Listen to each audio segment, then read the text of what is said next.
반갑습니다. 다들 날씨가 더워지고 있는데 또 이제 힘을 내서 이제 공부를 또 열심히 해야 될 시기가 오고 있습니다. 선생님도 보니까 이제 영상을 조금 열심히 올려야 되는 시기가 오고 있네요. 자, 이제 벌써 5월 말입니다. 자, 우리 시장 경제의 두 번째 시간이죠. 그죠? 지난 시간에는 경제 활동의 의미에 대해서 배웠어요. 경제 활동이라는 건 무엇이었냐 하면 물건, 즉 재화, 그다음 행동, 서비스. 재화와 서비스를 생산해서 만들어내는 거지. 그지? 그리고 이제 그걸 팔고 나면 돈이 나올 거잖아. 그 이윤을 분배해주고, 그리고 그 분배받은 사람들이 그것을 다시 소비하는 활동. 생산, 분배, 소비하는 모든 일련의 활동을 경제활동이라고 한다라고 했습니다. 자, 그러면 이렇게 경제 활동을 할 때 기본적인 규칙, 기본적 체제라는 것이 있습니다. 어느 나라든 이제 우리 경제 활동을 할 때 이건 약속을 꼭 하자, 또는 이걸 가지고 우리는 경제 원칙으로 삼자라고 하는 체제라는 것이 있는데, 그런 경제 체제에 대해서 이번 시간에는 배워보도록 할 겁니다. 자, 그러면 기본적인 경제 문제들이 발생한다라고 합니다. 그러면 우리가 경제 활동을 할 때 생기는 문제점은 어떤 것이 있는지 봅시다. 일단 내가 지금 현재 기본적인 경제 문제는 기업가들이 즉 이제 회사를 운영하고 있는 사람들이 주로 많이 고민하는 부분이야. 일반적으로 학생들이나 또는 내가 임금을 받는 노동자라면 이런 고민을 주로 하지는 않습니다. 자, 그래서 이 기본적인 경제 문제는 즉 기업의 입장에서 주로 이루어지는 고민이다.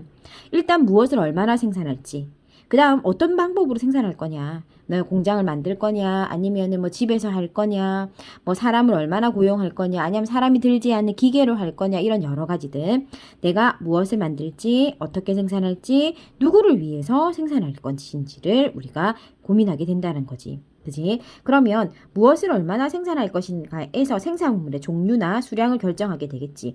내가 청바지를 청바지 중에서도 반바지를 100장을 생산하겠다.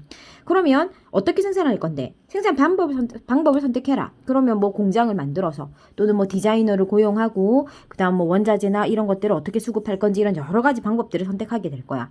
그런 방법을 선택할 때 당연히 돈은 제일 적게 들고 만족감은 제일 높일 수 있는 그런 방법들, 이윤을 제일 추구할 수 있는 그런 방법들을 찾겠지. 그지?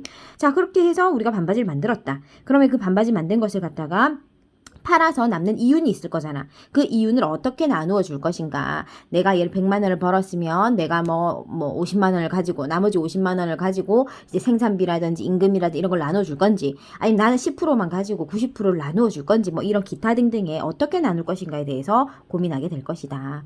자, 그래서 무엇을 어떻게 누구를 반드시 외워두도록 합니다. 자, 그러면 이런 기본적인 경제 문제들을 고민하는 것도 다 뭐 때문이지? 희소성 때문이다. 내가 돈이 무한정 많다. 그러면 뭐 이 회사도 차려보고 이 물건도 만들어보고 뭐 실패하면 버리고 이러면 되지, 그지? 그런데 그렇지 못하잖아. 대부분 회사를 만들거나 가게를 차릴 때 뭐 이렇게 자본은 정해져 있고, 또는 뭐 동원할 수 있는 자원이 정해져 있다든지, 이런 어떤 제한적인 상황에서 뭔가를 만들어야 한다. 그렇기 때문에 이런 희소성 때문에 무엇을 어떻게 생산할지, 또 누구를 위해 생산할지, 이런 것들을 끊임없이 고민하게 된다는 거야.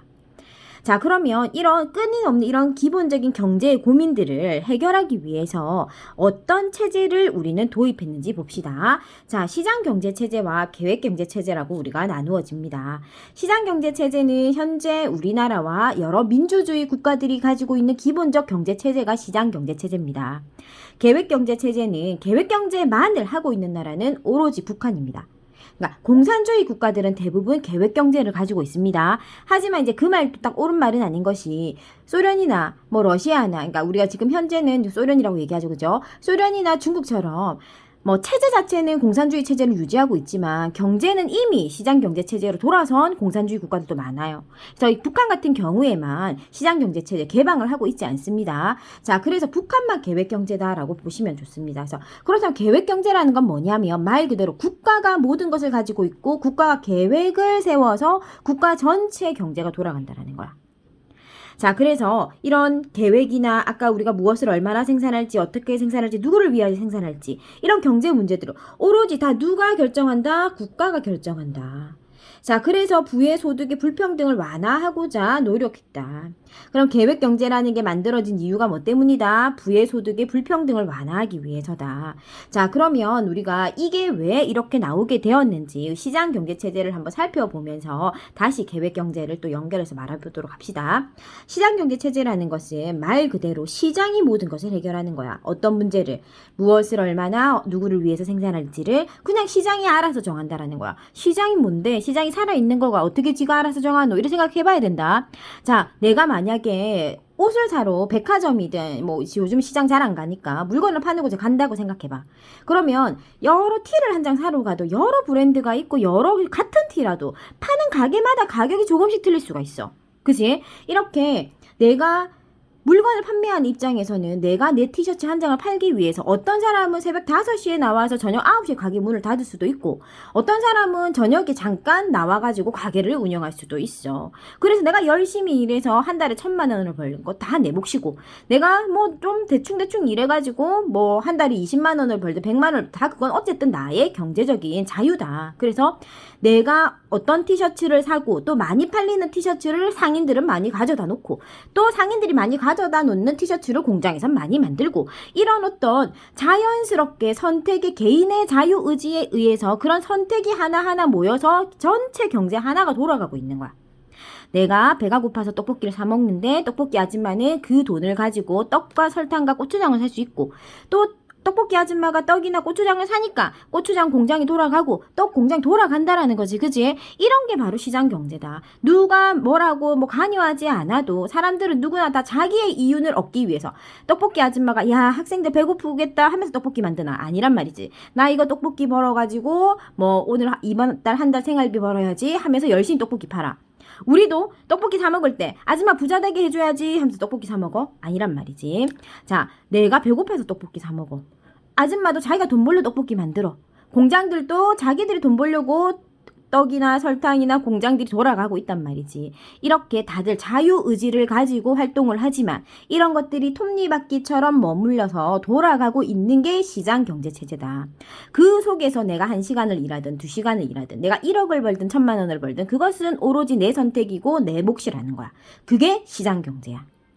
그러다 보니까 능력이 있을수록 돈을 더 많이 벌겠지. 그지? 또는 뭐 어떤 감각이 있을수록 돈 더 많이 벌 거란 말이야. 그래서 우리가 지금 공부를 열심히 하고 있는 겁니다. 그죠? 자, 그래서 이렇게 빈부격차가 생길 수가 있다.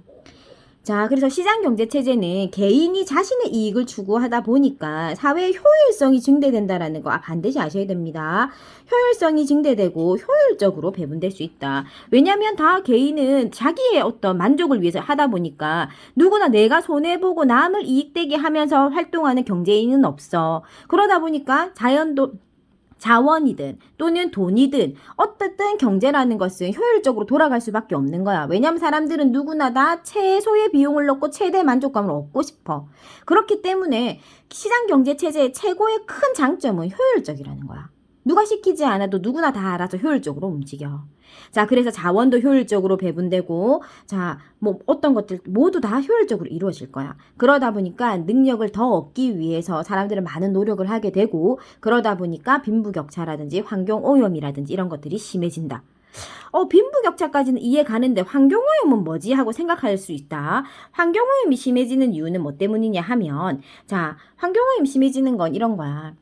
내가 이제 경제활동을 하면서 내가 열심히 해서 내 이익에 그것이 직결이 된다 하면 사람들은 그것을 연구하고 개발하고 하면서 좀 더 나은 방향으로 나아가려고 할 거야.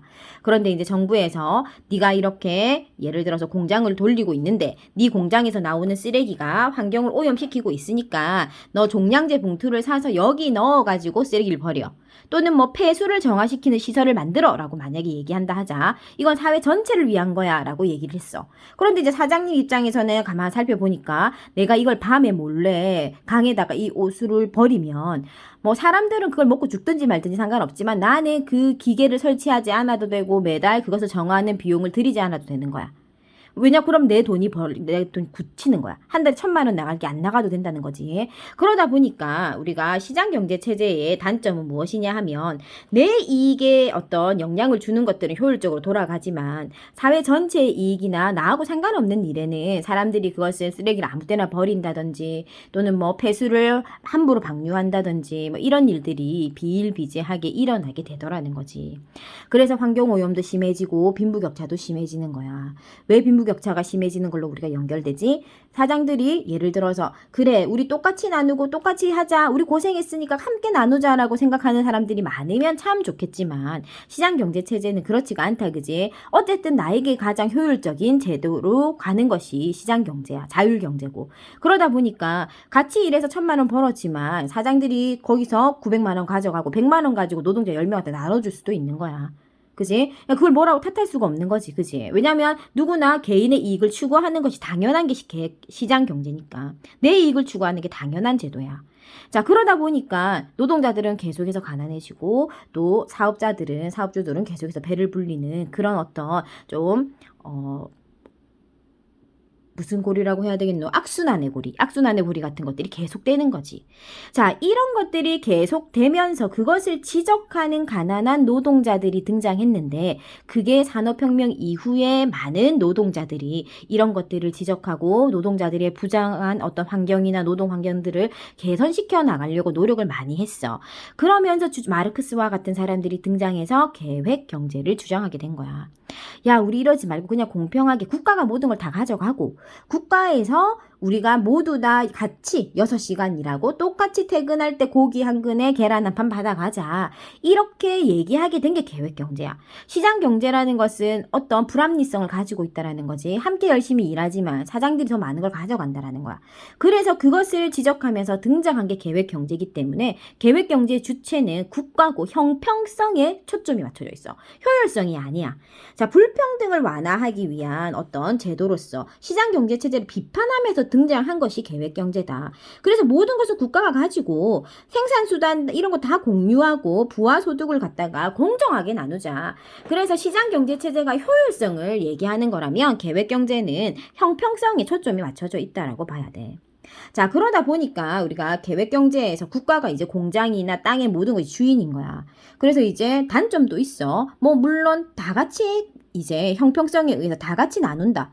그런데 이걸 생각하지 못했던 거야. 다 같이 가난해지더라. 그럼 왜 다 같이 가난해지는데요? 열심히 벌어가지고 열심히 다 가져가면 되죠. 그런 생각 할 수 있다, 그지? 그런데 공산당, 즉 국가라고 말하는 기관 자체도 공산당이라고 하는 인간이 운영하는 국가기관이잖아. 그러니까 공산당원들은 배불리 먹고 사는데 그 위에 나머지 사람들은 전 국민이 모두 다 같이 그냥 가난한 거야. 자, 그래서 경제적 이런 비효율성 때문에 다른 사람 예를 들어서 이제 국가가 운영하는 공장에 아침 10시에 들어가서 6시 퇴근해. 그런데 A라는 아이는 대충 노닥노닥 하면서 퇴근하고 B는 열심히 일해. B가 가만 보니까 열심히 하나 안 하나 퇴근할 땐 똑같이 계란 한 판 받아가는 거야. 그러면 그 다음 날부터는 B도 열심히 안 하겠지. 자, 이런 것처럼 계획경제는 사람들이 열심히 하지 않아. 왜냐면 일 안 해도 그냥 그 제 시간에 가면 그거 나눠주니까. 자, 그래서 이런 계획경제 자체는 그런 어떤 또 단점을 가지고 있었어. 자, 그래서 현재 어떤 많은 세계의 나라들이 시장 경제 체제를 택해서 어떤 자율적인 경쟁을 통해서 경제를 발전시켜 나가려고 노력하고 있다. 그럼 우리나라는 지금 현재 어떤 체제냐 하면 기본적으로 시장 경제 체제를 가지고 있으면서 계획 경제의 어떤 일부 부분을 취합하고 있다. 그래서 우리는 믹스되어 있다라고 해서 혼합 경제다라고 이야기하는 거야. 그러면 우리는 혼합경제라는 부분은 어떤 부분에서 그래요? 우리는 국가에서 운영한 뭐가 없는데. 야, 우리는 계획경제라는 부분을 어떤 부분에서 도입하고 있냐 하면 아까 선생님이 말했던 환경오염 부분이라든지 개인이 알아서 할 수 없는 제3의 사회적인 부분에 국가가 적극적으로 개입을 해서 경제활동을 하고 있는 거야. 자, 그래서 이제 뭐 예를 들어서 뭐 도로를 깐다든지 이런 공공재를 생산한다든지 아니면은 좀 부당한 기업을 갖다가 제재시킨다든지 이런 개인이 할 수 없는 경제적인 문제점들을 국가가 적극적으로 개입하고 있어. 그래서 지금 현재 경제체제는 시장경제체제와 계획경제체제를 배웠고 우리나라는 혼합경제로 시장경제와 계획경제가 섞여 있다는 거 생각해야 됩니다. 자, 선생님이 경제체제를 은근히 또 친구들이 어려워하는 친구들이 있어서 조금 풀어서 설명을 했고요. 자, 그러면 포인트만 우리가 짚고 넘어갑시다. 자, 우리가 경제를 해나갈 때 경제 문제는 뭐가 있었다? 무엇을 어떻게 누구를 위하여 생산할 것인가야. 이런 경제 문제는 왜 발생했다고? 희소성 때문에 발생한다. 자, 그러면 이런 문제를 해결하기 위한 체제는 뭐가 있다? 시장경제와 계획경제가 있는데 시장경제는 개인이 알아서 하는 거다. 그래서 효율성이 목표다. 하지만 나쁜 점으로는 빈부격차나 환경오염이 있고 계획경제로는 그런 것들을 단점을 보완하기 위해서 국가가 함께 이제 모든 것들을 공유하는 체제다. 그러다 보니까 어떤 형평성에 초점을 맞췄지만 결국은 경제적인 비효율성 때문에 가난한 어떤 체제를 유지하게 되더라. 우리나라는 혼합경제 체제를 가지고 있다. 이런 것들을 우리가 기억할 수 있겠습니다. 자, 이렇게 우리가 경제 두 번째 시간에는 경제 체제에 대해서 배워봤고요. 다음 시간에는 기업이나 뭐 소비자나 또는 뭐 정부나 각각 개별적인 경제 주체에 대해서 배워보도록 하겠습니다.